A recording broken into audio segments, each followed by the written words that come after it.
para onde vai o preço do Bitcoin? E o halving? O halving não iria impulsionar o preço lá para cima? O que aconteceu que de repente o preço foi lá para baixo? Como ficará? Quais são as possibilidades no médio prazo, no curto prazo, no longo prazo? É sobre isso que nós vamos falar hoje. Se você já estudou sobre a escola de economia austríaca e você já estudou o Bitcoin, certamente você deve saber que os criadores ou o criador do Bitcoin apreciava muito os ensinamentos da escola de economia austríaca. Se você também conhece a escola de economia austríaca, você sabe que os economistas austríacos, eles eram totalmente contra os chamados economistas matemáticos.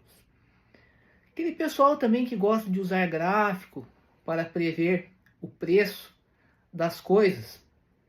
Muitos desses agora estão sem ter o que dizer para a sua audiência, porque o chamado halving iria jogar o preço lá para cima e não é o que nós estamos vendo. Então, nesse vídeo, eu vou ajudar você a entender por que mesmo com o halving do Bitcoin, basicamente, a diminuição, ou seja, agora a recompensa será menor para os mineradores, aqueles que trabalham efetivamente para a rede, responsáveis pela validação das transações. Ou seja, mesmo você tendo aí uma perspectiva de escassez, por que isso não influenciou no preço? Será que algo basta ser escasso para ter valor? Vamos analisar. Bem, para isso, eu vou inicialmente ler um trecho aqui que eu usei do von Mises, que é um discípulo do Carl Menger, vamos falar Carl Menger também, que eu utilizei na minha monografia de conclusão de curso, mas ele fala algo muito importante para essa discussão. Vou me permitir fazer a leitura. O mercado não é um local, uma coisa, uma entidade coletiva. O mercado é um processo impulsionado pela interação das ações dos vários indivíduos que cooperam sob o regime de divisão do trabalho. As forças que determinam a sempre variável situação do mercado, olha só esta parte. As forças que determinam a sempre variável situação do mercado são os julgamentos de valor dos indivíduos e suas ações baseadas nesses julgamentos de valor. Isso aqui é muito importante, tá? Ou seja, as forças que determinam a sempre variável situação do mercado, pode pensar no mercado Bitcoin, são determinadas pelos julgamentos de valor dos indivíduos e suas ações baseadas nesses julgamentos de valor.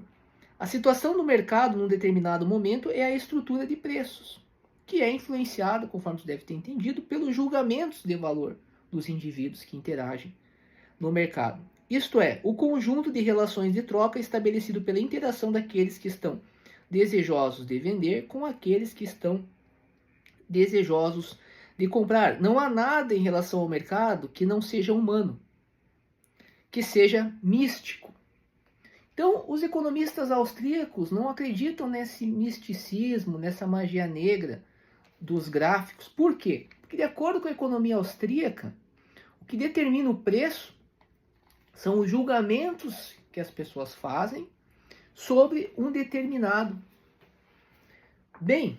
E aqui nós vamos agora para este outro livro, que eu escrevi um capítulo em 2011, onde eu analisei a teoria do valor, uma das teorias fundamentais para a economia, segundo a perspectiva da economia austríaca, especificamente do Carl Menger.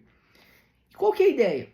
A ideia é que todo aquilo que é um bem, no caso, se o Bitcoin ele é um bem porque ele tem valor. Então, é fundamental a gente entender que, conforme o próprio Karl Marx diz que para que algo tenha valor é necessário que seja feito um juízo de valoração segundo certos critérios. Ele fala aqui que o estudo, né, do conceito de bens, que uma das condições que um objeto deve satisfazer para ser um bem é possuir alguma qualidade que possa ser colocada em nexo causal com a satisfação de uma necessidade humana. Então, ou seja, para que o Bitcoin possa ter valor, ele deve ter o quê? Ele deve ser um bem, e para isso ele deve ter alguma qualidade, ou várias qualidades, que possam ser colocadas em nexo causal com a satisfação de uma necessidade humana. A partir daí é que eu vou, então, emitir o meu juízo de valor, e esse é o primeiro passo para a compreensão da estrutura de preços. E aí o Karl Menger também fala da chamada primeira lei de Gaussian, né, que criou as bases para um princípio econômico chamado da utilidade marginal decrescente. Ou seja, que a ideia de que o que se considera valioso depende do grau de intensidade dos estados psicológicos de insatisfação individual, podendo ser considerado como função crescente destes. Grosso modo, quanto mais você está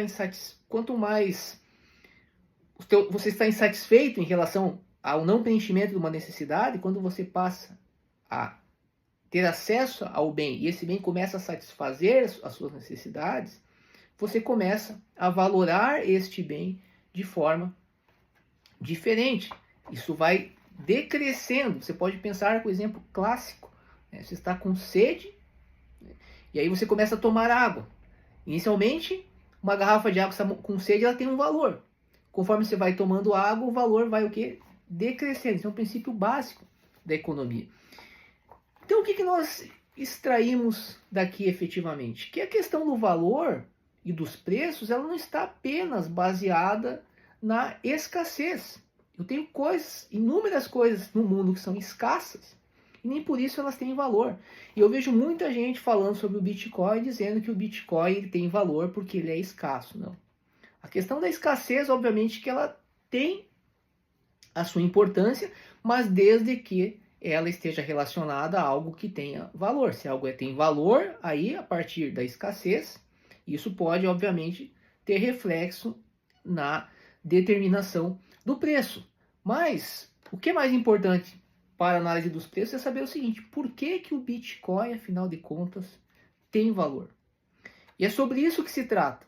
Se você entende qual é o valor que o Bitcoin tem, se você já se perguntou por que comprar Bitcoin, por que o Bitcoin é útil, eu não vou entrar nesse vídeo aqui porque nós temos aulas extremamente aprofundadas onde eu trago a minha opinião baseada nos estudos que eu já tenho feito ao longo dos anos, explicando por que o Bitcoin tem valor. E quando você entende o valor do Bitcoin, você não vai se preocupar com essa questão momentânea dos preços que têm ocorrido. E detalhe, tem um outro vídeo no canal onde eu trago uma citação do próprio Satoshi Nakamoto sobre o preço, uma possível estrutura de preço do Bitcoin, que está muito abaixo do valor que nós temos hoje, e nem por isso o Bitcoin perdeu o valor. Ou seja, o preço está muito abaixo, e mesmo assim o Bitcoin ainda continuaria a ter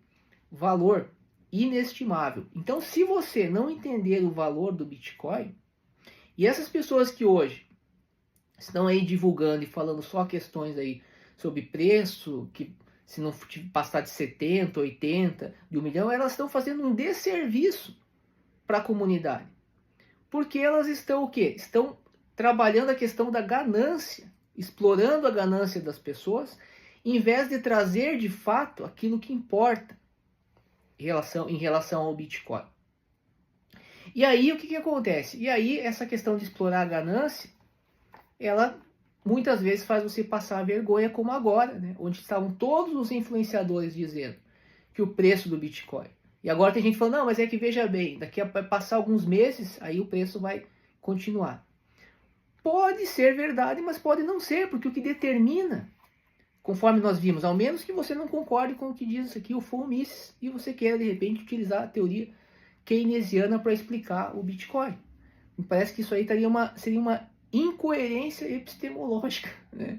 Porque nós temos aqui algo que foi feito e pensado sobre bases econômicas da Escola de Economia Austríaca.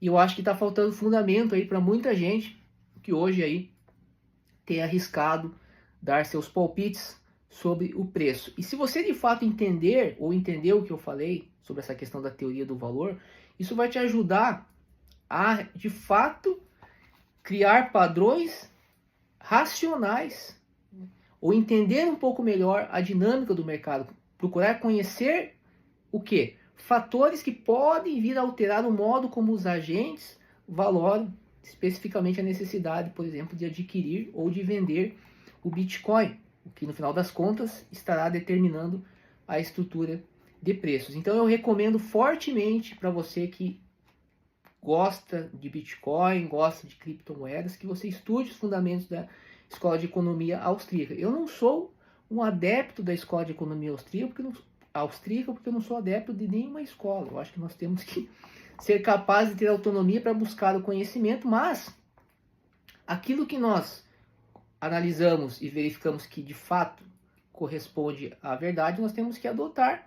E não há dúvida de que o ser humano se baseia conforme em seus julgamentos de valor a partir de situações relacionadas ao preenchimento de suas necessidades. Então, o que eu posso dizer para você é o seguinte: o Bitcoin ainda pode cair mais e nem por isso, cair o preço pode diminuir e nem por isso significará que ele terá uma diminuição no seu valor. Grande abraço.